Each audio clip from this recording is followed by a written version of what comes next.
Now available from CorbettReport.com. The Data DVD Volume 4. Every podcast, interview, episode and article published on CorbettReport.com in 2011. All on 2 Data DVDs. For details or to buy other Corbett Report DVDs, please go to CorbettReport.com/shop. You're listening to The Corbett Report. CorbettReport.com.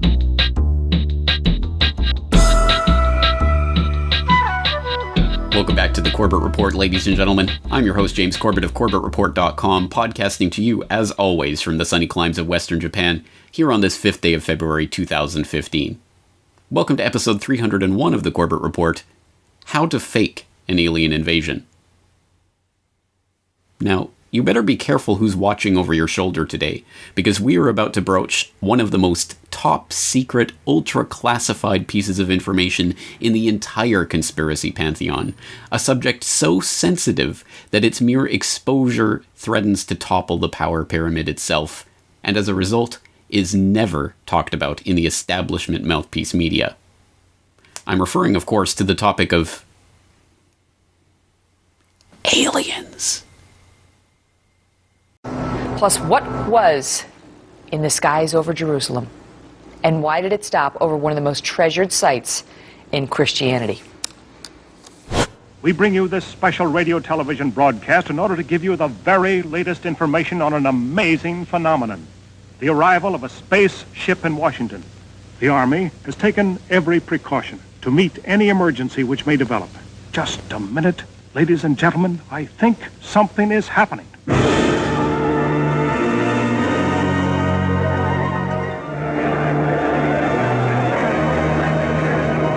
What's hovering over Salt Lake City? Is it a rocket, a blimp, a UFO? A former government UFO expert is warning that Britain is wide open to alien visitors and that the consequences of not monitoring extraterrestrials could be huge. Nick Pope, who resigned from the Ministry of Defence UFO project, says the department looking into UFOs has all but closed down, and despite a high number of credible sightings.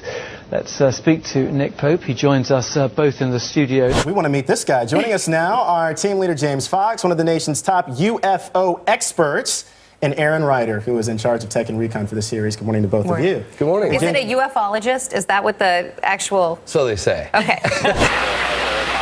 EWA 517, do you want to report a UFO? Over. Negative. We don't want to report. Aries 31, do you wish to report a UFO? Over. Negative. We want to report one of those either. Aries 31, do you wish to file a report of any kind? Over.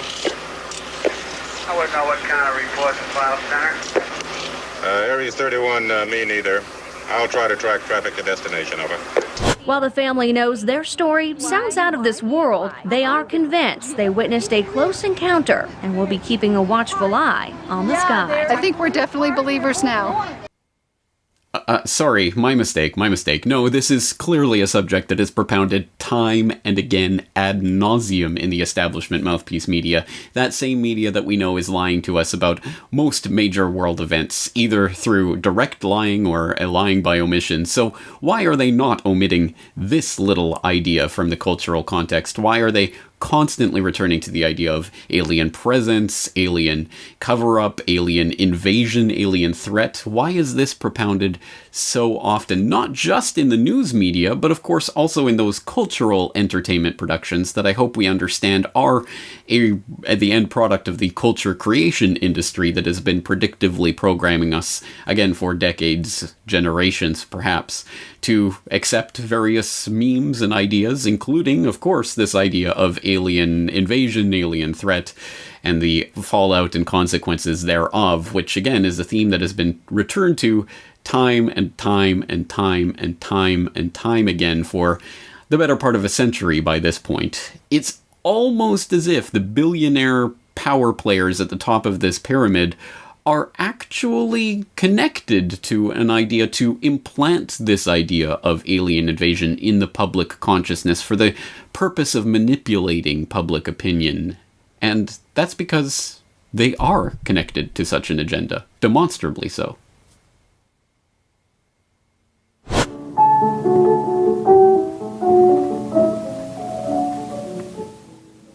Ladies and gentlemen, here is the latest bulletin from the Intercontinental Radio News. Toronto, Canada.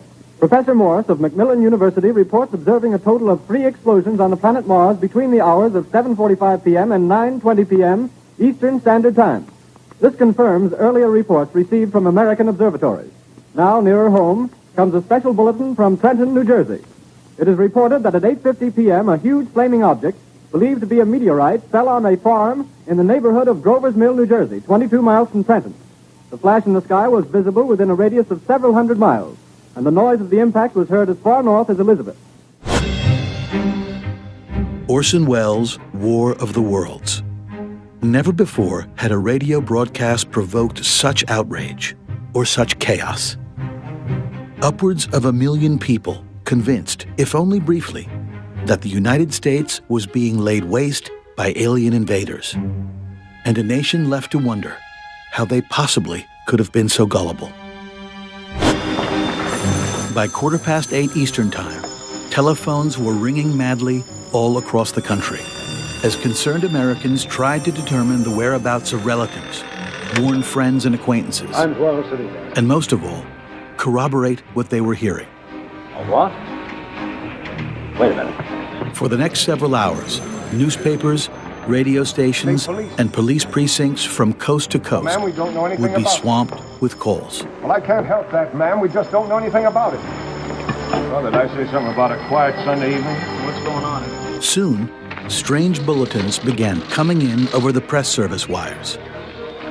In Bergenfield, New Jersey, just north of Grover's Mill, some 20 families turned up at a police station with all of their household possessions piled into their cars. In Indianapolis, a woman rushed to the pulpit in a Methodist church, shouting that the end of the world had come. And in Washington State, a spectacularly ill-timed power failure plunged the small town of Concrete into darkness and sent terrified residents fleeing into the mountains. The battle which took place tonight at Grover Mills has ended in one of the most startling defeats ever suffered by an army in modern times. 7,000 men armed with rifles and machine guns pitted against the single fighting machine of the invaders from Mars. 120 known survivors. Here's a special bullet from New York. Well, my wife, she came in, my wife just wringing her hands and wailing away, her eyeballs about to pop out onto her lap, going, "What is it? What is it? What could it be? Is it the Germans?" Well, she hadn't heard the word Martians, but I had. There's a brief statement informing us that the charred body of Carl Phillips has been identified in the Trenton Hospital. Now here's another bulletin from... We think that we're really smart, but if there's a cue out there that could possibly be dangerous, we're going to react to it protectively, autonomically, instinctively, fear first, and reason and facts second. Now, I'm sure that the majority of the listening and viewing audience will be familiar with the story of Orson Welles' infamous 1938 radio dramatization of the famous H.G. Wells novel, The War of the Worlds, and the resulting hysteria and panic that ensued, driving people insane, believing them there to be a real alien invasion taking place, and farmers running out into the fields, shooting at grain silos, and the like. And that story is a fascinating one for a number of reasons, namely because it is a confluence of different events in world history at that time that had a very interesting and profound effect on shaping an entire field of study. And of course, this relates to the advent of mass communication technologies like the radio, which was still, to some extent, in its infancy as a broadcast medium at that time, capable of reaching across a nation as wide and diverse as America and reaching however many millions of people at the same time and inducing this kind of mass panic and psychosis. And it is interesting to study in that regard, and so it is not surprising that it was immediately made the subject of such a study, funded by who else?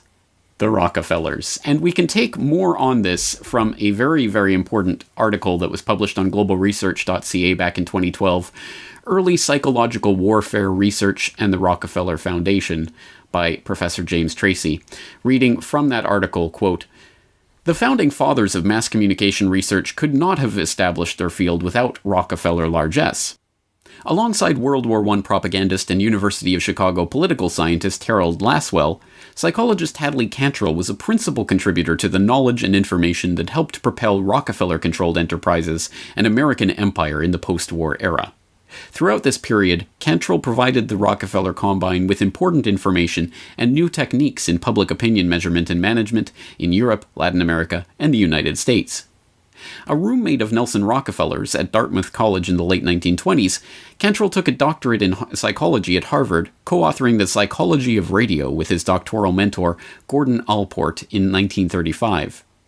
Radio is an altogether novel medium of communication, Cantrell and Allport observed, preeminent as a means of social control and epochal in its influence upon the mental horizons of men. The work garnered the attention of Rockefeller Foundation Humanities Division officer John Marshall, commissioned by the foundation with convincing commercial broadcasters to include more educational programming into their advertiser-driven schedules. To this end, Rockefeller was funding fellowships at the CBS and broadcasting networks.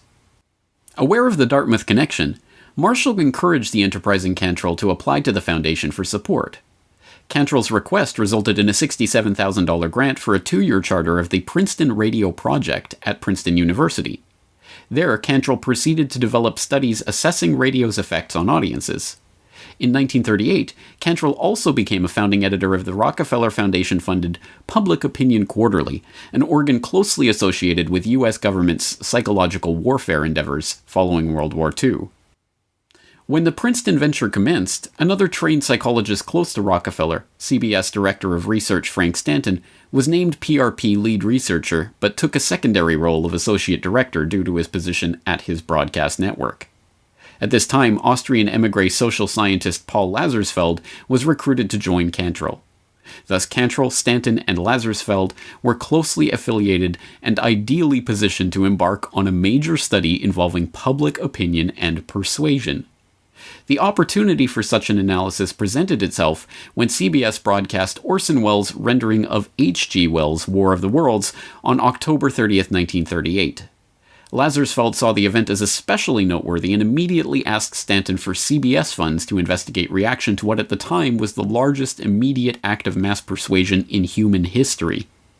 Over the next several months, interviews with War of the Worlds listeners was collected, provided to Stanton at CBS, and subsequently analyzed in Cantrell's 1940 study, The Invasion from Mars, a study in the psychology of panic. End quote. A fascinating little tidbit from history, I trust that you'll agree, and if you do, I hope you'll go and follow the link in the show notes to that original article so you can continue reading about Hadley Cantrell's adventures providing studies and information about psychological persuasion to the Rockefeller Foundation, and how that developed and contributed towards psychological warfare techniques for the U.S. Army and things of that nature. But, again, I think it is interesting to see this confluence of H.G. Wells' War of the Worlds becoming a radio dramatization, which incites this mass panic, the largest immediate act of mass persuasion in human history, that is then studied by the Princeton Radio Project, backed up by the Rockefeller Foundation. But you could argue that that's a tangential connection or just a coincidental connection, that this doesn't mean that the Rockefellers are interested in mass persuasion in terms of alien invasion per se. It's just that that was the immediate causal, proximate cause of this particular study.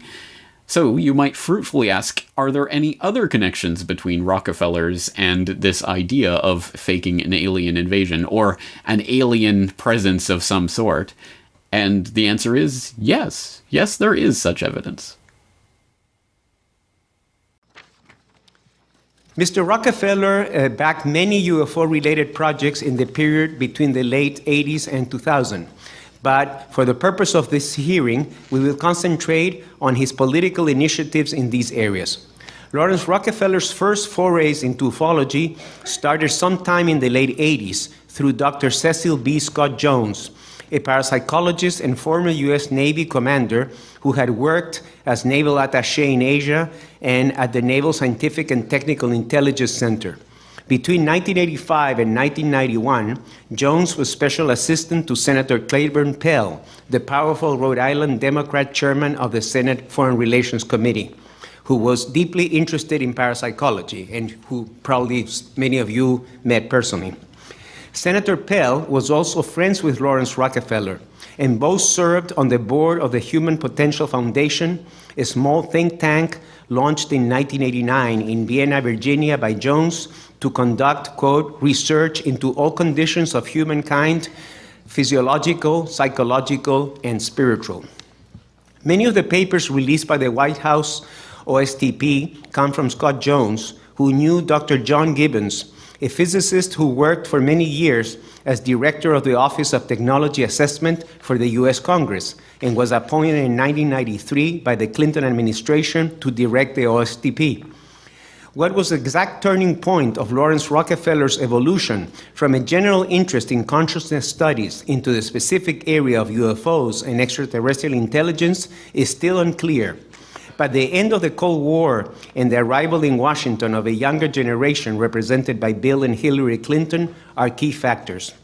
He felt the time was ripe for a new and fresh approach into an area that had been previously dominated by a Cold War mentality.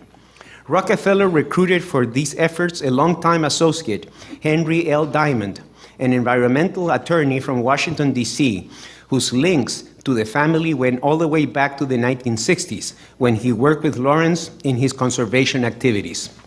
Diamond also knew John Gibbons, and so he was the right person to make the first contact with the OSTP chief when he sent a memorandum on March 29, 1993, requesting a meeting. And I'm quoting now the first paragraph.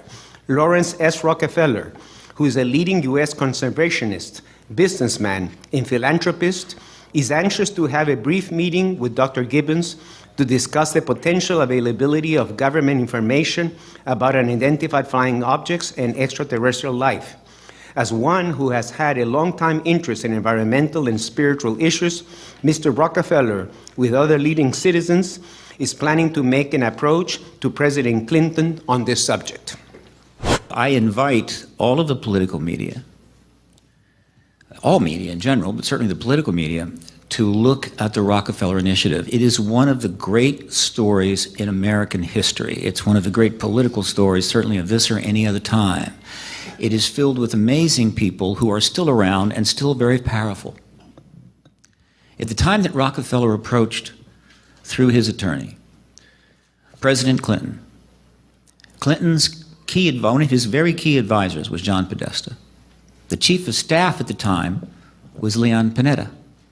The wife of the president at the time was Hillary Clinton. A good friend of the family at the time, soon to be Clinton's Secretary of Energy, was Bill Richardson. And this event went on, or this initiative went on for 6 years. The press completely ignored it, as if, what's the news there? It's just a billionaire Rockefeller trying to get the president to release all the files on this phenomena, possibly put a letter into every newspaper in the country and release, and the truth embargo. There's no news there. Now, for those of you not immersed in the topic of the disclosure movement, you may not be familiar with some of these names and faces, but some of the main ones to take note of are, of course, Dr. Stephen Bassett, who founded and runs something called the Paradigm Research Group at paradigmresearchgroup.org. He defines himself as a political activist, lobbyist, commentator, the executive director of Paradigm Research Group and the Extraterrestrial Phenomena Political Action Committee, and executive producer of the X Conference, the Citizen Hearing on Disclosure, and the Congressional Hearing Initiative. And Dr. Stephen Greer, who runs something called the Disclosure Project, and he describes himself as the father of the disclosure movement and the person who presided over the groundbreaking National Press Club disclosure event in May of 2001. So these are some of the biggest names, if not the biggest names, in this disclosure movement, and, well, they don't really make a secret of the fact that the Rockefellers are, or specifically Lawrence Rockefeller, was a big help in getting this movement launched back in the mid-1990s. And again, we can document this, and in order to do so, let's turn to a very important website, which I will commend to your attention, and I hope that you guys out there have, well, I know some of you have already found it and have emailed me about it. I have found it myself, and it seems that myself and the author of this website are in accord on a number of our political views, especially the overall way in which the BRICS and China and Russia and other aspects of the New World Order system are being used as the good cop and a good cop, bad cop system, but also on this subject of the UFO disclosure movement in a very important article called Why Are the Rockefellers and the Jesuits Guiding the UFO Disclosure Movement at redefininggod.com. I will put the link in the show notes so you can go and follow it, but just reading from that article, quote, "The Rockefeller role in getting the disclosure ball rolling is something of an open secret among the disclosure people, the disclosuristas, as I call them. On Stephen Bassett's own Paradigm Research Group website, a specific Rockefeller effort referred to as the Rockefeller Initiative is openly touted. The same effort is also touted on Stephen Greer's Disclosure Project website as Project Starlight. This letter from the Project Starlight Coalition was the result of the historic Asilomar, California meeting that Dr. Greer organized and Lawrence Rockefeller paid for in June of 1995, just before Clinton's meeting with Rockefeller in August 1995. So, who is Lawrence Rockefeller? Well, according to Lawrence Rockefeller's biography, in 1937 he inherited his grandfather's seat on the New York Stock Exchange. He served as founding trustee of the Rockefeller Brothers Fund for 42 years from its inception in 1940 to 1982. During this time, he also served as president 1958 to 1968, and later its chairman 1968 to 1980, for 22 years, longer than any other leader in the fund's history. He was also a founding trustee of the Rockefeller Family Fund from 1967 to 1977. So not only was Lawrence deeply involved in the financial industry, but he was also among the founders of the Rockefeller Brothers Fund and the Rockefeller Family Fund. These funds are notorious for advancing globalist aims under the pretense of philanthropy. Lawrence also served on the Rockefeller Brothers Fund's Special Studies Project." End quote. Now, I'll let you continue reading about that Special Studies Project and the interesting fact that even now, 4 decades after the publication of the final report, the Prospect for America, the Rockefeller Panel reports, certain sections of that paper, of that report, are still classified, which is interesting in and of itself. But there are also screenshots of some of the pages of this report here in this this very important article, talking about how they are steering America towards shaping a new world order and things that you would expect to find in a typical Rockefeller study. I suppose the point here is to emphasize that Lawrence Rockefeller, of course, very much in the heart of the Rockefeller matrix, pushing this global government agenda, which David Rockefeller so gleefully admitted to in his memoirs, as I'm sure we all know, or we all should know by now.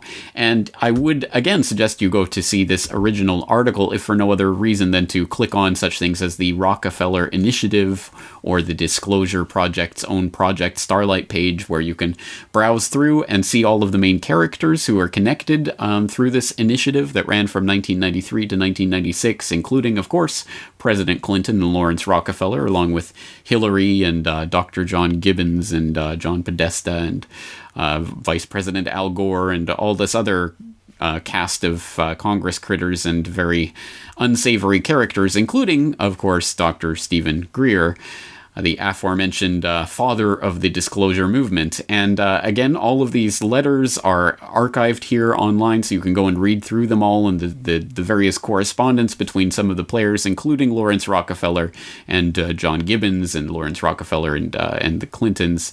I mean, this is a pretty interesting and openly admitted non-secret that the disclosure movement was really launched with the aid of Lawrence Rockefeller and the Clinton administration. So I think that should at least get our antennas up towards the possibility that this is going to be used towards the furtherance of some sort of staged or faked alien invasion. Now that, again, sounds like an outlandish prospect to those poor souls coming in from mainstream media Media Land who are just landing on this site randomly, I hope that you will be able to at least appreciate that there might be a reason why the very rich and powerful and well-connected would be interested in doing something as ridiculous and outlandish, I agree with you there, as staging some sort of alien threat, alien presence, whatever it may be.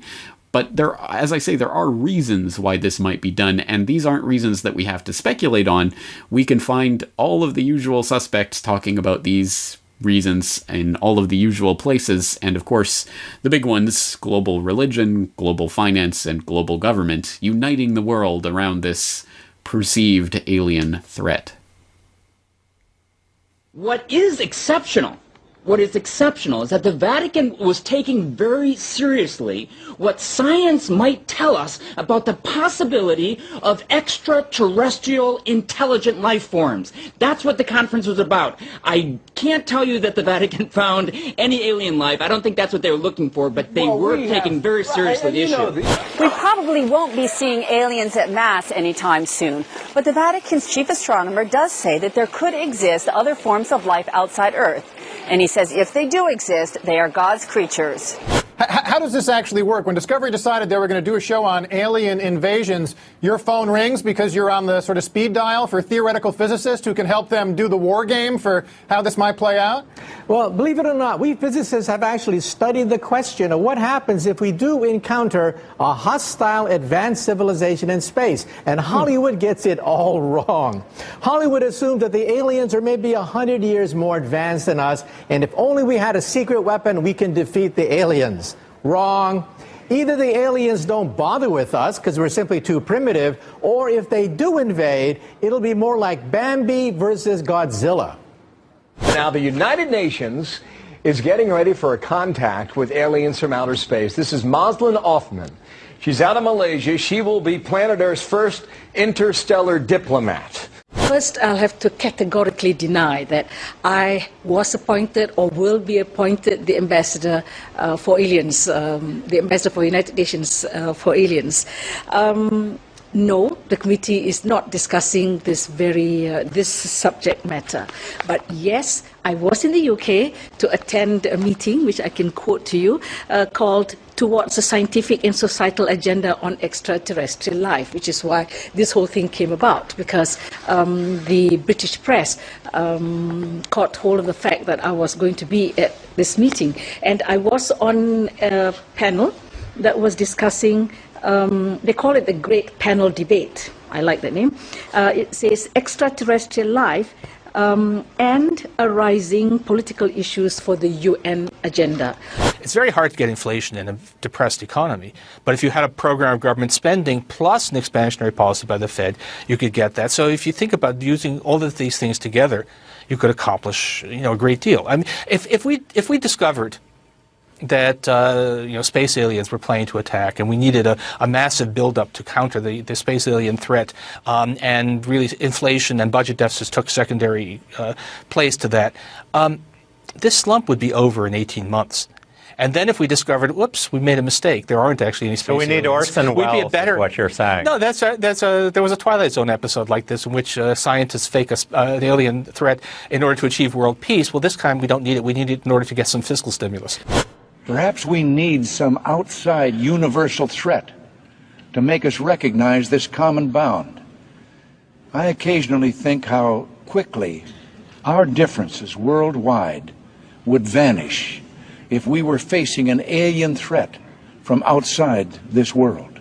And should we win the day, the 4th of July will no longer be known as an American holiday, but as the day when the world declared in one voice, we will not go quietly into the night. We will not vanish without a fight. We're going to live on. We're going to survive. Today, we celebrate our Independence Day. If you saw that there were aliens there, would you tell us? Yeah. You would?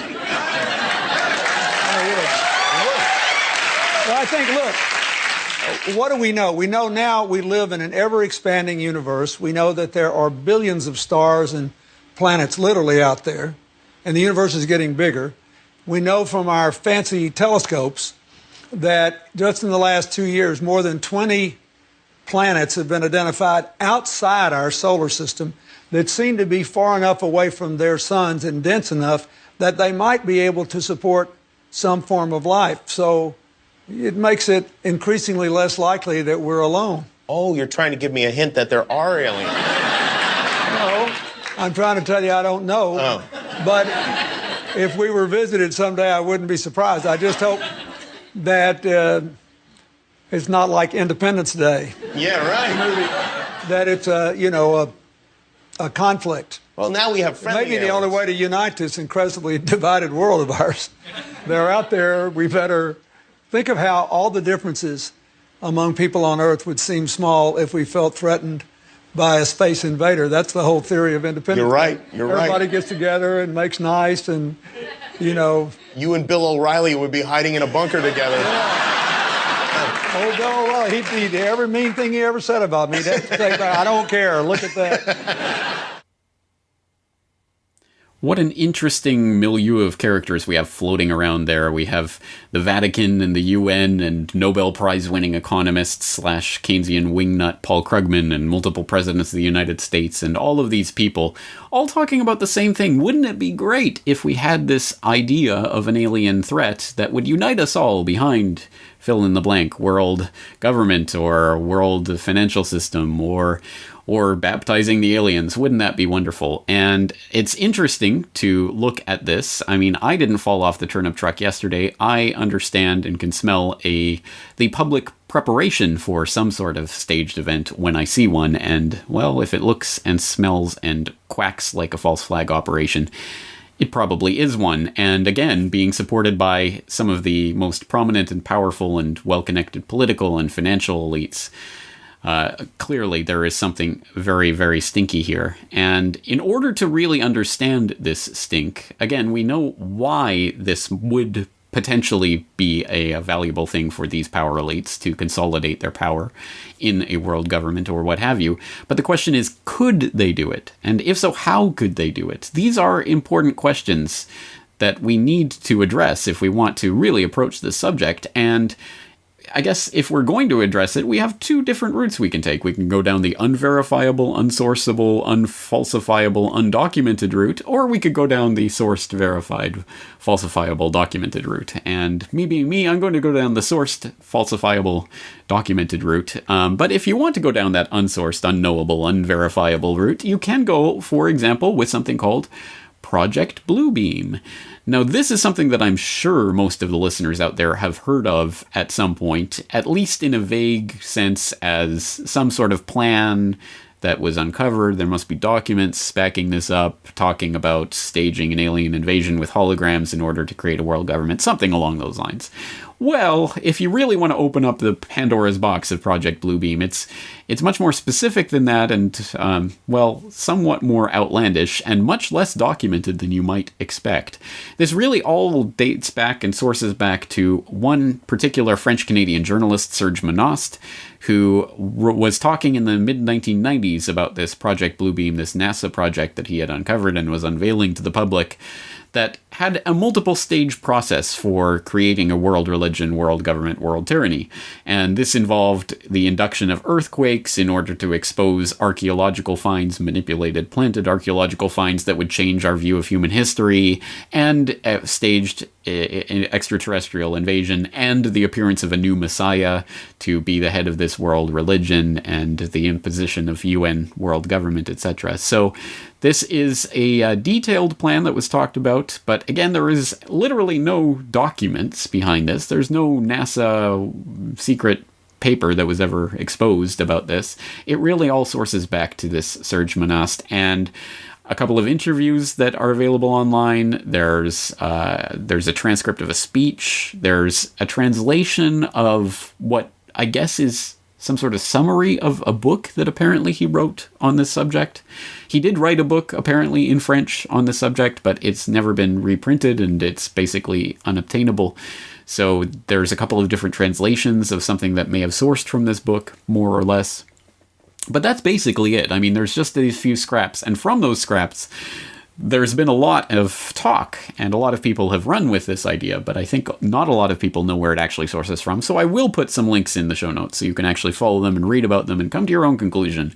Is this worth following, and why should we believe this particular piece of information? Call me a doubting Thomas. I'll believe it when I see something, anything documentable, verifiable, in terms of this plan.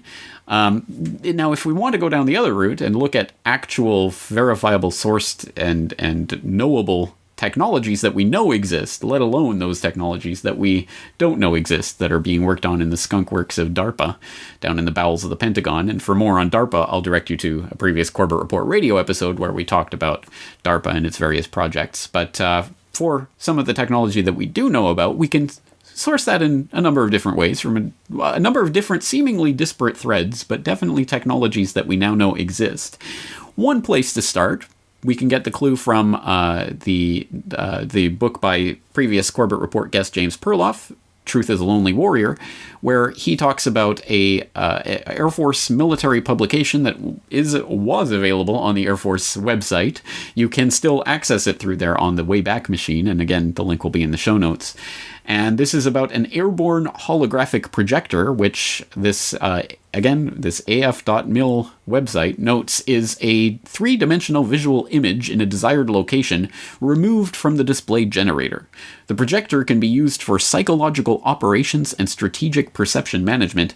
It is also useful for optical deception and cloaking, providing a momentary distraction when engaging an unsophisticated adversary. And you can see the unsophisticated visualization that is accompanying this on the website itself. But yes, very crudely, it's a plane projecting an image of another plane elsewhere in the sky.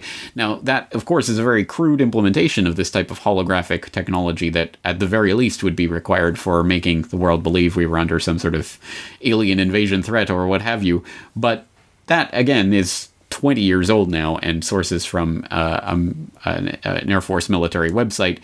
I'm thinking that the actual technology would be somewhat more advanced, but again, we don't have to speculate about that. We can take a look at the very real developments in technology, including such incredible things as beaming sound directly into people's ears, touchable holograms, and being able to manipulate people's perceptions and incite fear and panic through brainwave technology.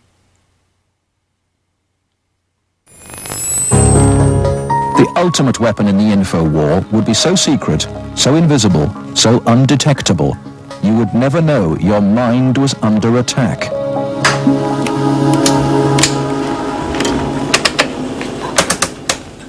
At Laurentian University in Ontario, Canada, a young student is about to undergo one of the strangest experiences of her life.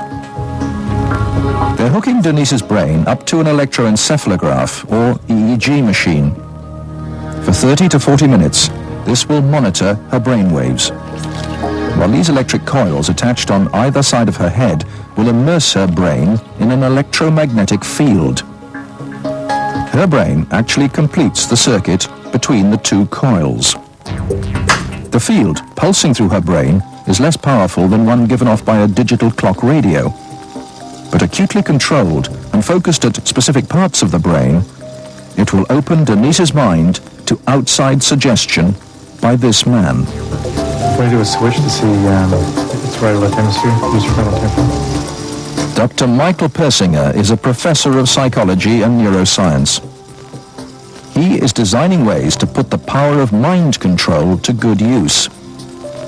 Dr. Persinger's research focuses on brain trauma, and he uses carefully controlled doses of electromagnetic radiation to induce relaxation and alleviate pain.